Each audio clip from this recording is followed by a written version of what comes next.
એની સાથે સાથે મુખ્યમંત્રી શ્રી ભૂપેન્દ્રભાઈ પટેલના માર્ગદર્શનમાં ગુજરાતના યુવાનોને વધુમાં વધુ તક મળે તે માટે ગુજરાત પોલીસ વિભાગની ચાલુ મહિનામાં જ ગુજરાત પોલીસ દળમાં કુલ 14,507 નવી જગ્યાઓ માટે ભરતી પ્રક્રિયા જાહેર કરવામાં આવશે, જેમાં પીએસઆઈ, લોકરક્ષક જેવી મુખ્ય કેડરના 13,591 જગ્યાઓ અને ટેકનિકલ કેડરની 916 જગ્યાઓનો સમાવેશ થાય છે।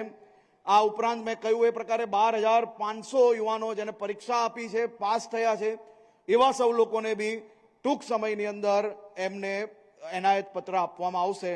આપ સૌ યુવાનોને રાજ્યમાં જે ખૂણે ખૂણેથી જે સપનું જોઈ છે કે સરકારી નોકરી કરવી છે, એના માટે આનાથી સારો સુવર્ણકાલ આવી જ ના શકે।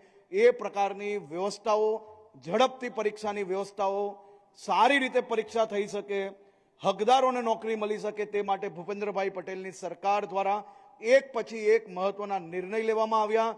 સફળતાપૂર્વક પરીક્ષાઓ પૂર્ણ થાય છે અને નોકરીના એનાયત પત્ર બી ઝડપથી લોકોને આપવામાં આવે છે। તેનો જીવતો જાગતો અને સૌથી ઉત્તમ ઉદાહરણ એ આજનો કાર્યક્રમ છે। આપ સૌ લોકોને ફરી એકવાર ખૂબ ખૂબ શુભકામનાઓ, ખૂબ ખૂબ આભાર।